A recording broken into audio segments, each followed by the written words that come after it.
Gandang araw po sa ating lahat. Narito na ang update sa binabantayan natin na si Bagyong Aghon ngayong araw ng Sabado, May 25, 2024 hanggang bukas. At atin ding aalamin ang mga lugar na tatamaan nitong bagyo na nasa loob ngayon ng Philippine Area of Responsibility. Sa kasalukuyan ay tuluyan na nga lumakas itong bagyo na binabantayan natin at pinangalanan ito ng Pag-asa bilang Bagyong Aghon, ang unang bagyo na pumasok ngayong taon. Sa pagkakataon na ito ay ating alamin sa satellite animation ang latest direction na tinatahak ni Tropical Cyclone Aghon. Ang sentro ng Tropical Cyclone Bagyong Aghon ay nasa layong 180 kilometers mula sa silangang bahagi ng Hinatuan, Surigao del Sur at may taglay na lakas ng hangin na aabot sa 55 kilometers per hour malapit sa kanyang sentro at may lakas ng pagbugso na aabot sa 55 kilometers per hour. Samantalang kumikilos ito sa bilis na 40 km per hour at inaasahan na mas bibilis pa ang pagkilos nito pakanluran hilagang kanluran sa mga susunod na oras. Base sa ating ginagamit na latest weather animation ay makikita ang malawak na pamumuo ng mga makakapal na kaulapan na siyang nagdadala na ng mga malalakas na pag-ulan at pagkidlat dito sa malaking bahagi ng Bicol at Visayas, particular sa Eastern Samar, Leyte, Iloilo, Masbate, Cebu City at pati na rin sa buong Mindanao.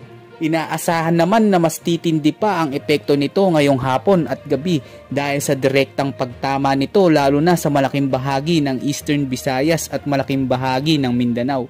Ayon sa latest direction nito sa mga susunod na oras ay inaasahang kikilos itong Tropical Cyclone Aghon sa kanlurang hilagang kanluran ngayong gabi hanggang bukas at mataas ang tsansa na ito ay maglandfall sa bahagi ng Eastern Samar. Ayon sa track ni Bagyong Aghon ay posibleng mag-intensify pa ito bilang severe tropical storm sa mga susunod na araw at mataas ang posibilidad na baybayin nito ang hilagang kanluran ng Western Visayas, partikular sa Antique at Aklan. Pagkatapos ay babagtasin nito ang malaking bahagi ng Luzon at makakaapekto din sa bahagi ng Tarlac, Zambales, Bulacan at Nueva Ecija. Hindi naman inaalis ang tsansa na mas lumakas pa ito habang tinatahak ang mga apektadong lugar.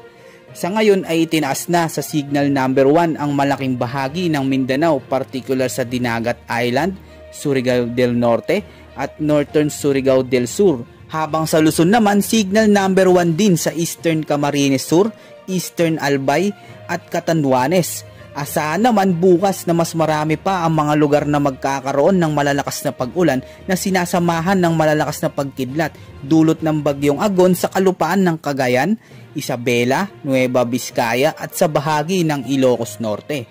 Pinaahalahanan naman natin ang lahat na maging handa at alerto sa banta ng malakas na hangin at pagguho ng lupa dulot ng malalakas na pag-ulan na dala nitong si Bagyong Aghon sa ating bansa. Maging handa sa lahat ng oras dahil posible ang mga biglaang pagbabago ng galaw ng bagyo at posible rin na magbago ang taglay nitong lakas. Yan ang weather update panahon sa araw na ito. At upang maging alerto at handa sa anumang oras lalo na sa mga lugar na dadaanan ng bagyo ay manatiling nakatutok sa lahat ng ating update na i-upload. Maging alerto at handa sa anumang panahon.